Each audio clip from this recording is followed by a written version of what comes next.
क्या आपने कभी महसूस किया है कि आपका मादा अचानक खराब हो जाता है, हालांकि आपने कोई खास गलत चीज भी नहीं खाई होती? कभी सीने में जलन, कभी भारीपन, कभी गैस और कभी बेचैनी, मगर असल वजह समझ नहीं आती। हकीकत यह है कि मादे की खराबी सिर्फ खाने से नहीं होती, बल्कि यह हमारी पूरी लाइफ स्टाइल का नतीजा होती है, और अक्सर वो चीजें उसके पीछे होती हैं जिन्हें हम नज़रअंदाज कर देते हैं। मादा दरअसल हमारे जिस्म का एक नहायत हसास उज़ू है, जो न सिर्फ खुराक को हजम करता है बल्कि हमारी जहनी और जज्बाती कैफियत से भी गहरा ताल्लुक रखता है।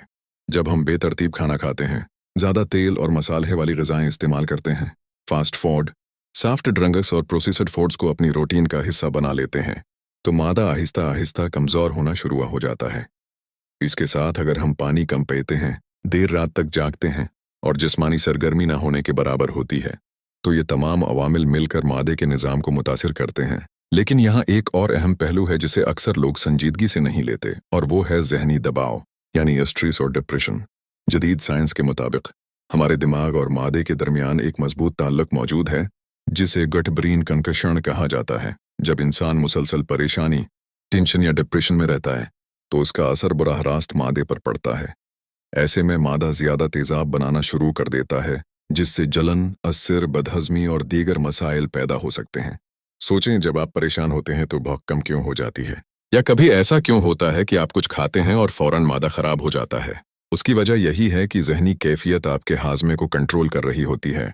स्ट्रेस की हालत में जिस्म फाइट या फ्लाइट मोड में चला जाता है, जिसकी वजह से हाज़मा सुस्त या मुतासिर हो जाता है। इसी तरह कुछ लोग जज्बाती तौर पर ज़्यादा खाना शुरू कर देते हैं, जिसे इमोशनल ईटिंग कहा जाता है। ये भी मादे पर बोझ डालती है और निज़ाम हाज़मा को ख़राब कर देती है।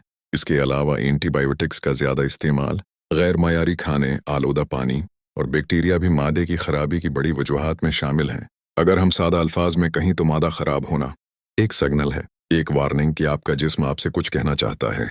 ये आपको बता रहा होता है कि आपकी खुराक, नींद, रूटीन या जहनी हालत में कुछ ठीक नहीं है। अब सवाल ये है कि उसका हल क्या है। सबसे पहले तो अपनी खुराक को बेहतर बनाएं। ताज़ा, सादा और मुतवाज़िन ग़िज़ा को तरजीह दें।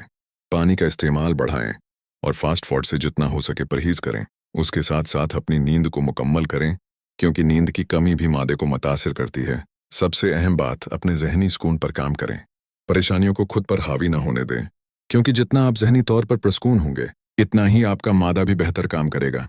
याद रखें, सेहतमंद मादा ही सेहतमंद ज़िंदगी की बुनियाद है।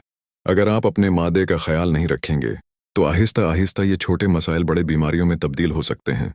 अगर आप चाहते हैं कि आपका जिस्म मजबूत रहे, आपकी तवानाई बरकरार रहे और आप एक सेहतमंद ज़िंदगी गुजारें, तो आज से ही अपनी आदत को बदलना शुरू करें। अगर आपको ये मालूमात फ़ायदेमंद लगी हों, तो वीडियो को लाइक करें, अपने दोस्तों के साथ शेयर करें और हमारे चैनल को ज़रूर सब्सक्राइब करें, ताकि आपको ऐसी ही मुस्तनद और मुफीद मालूमात मुसलसल मिलती रहें।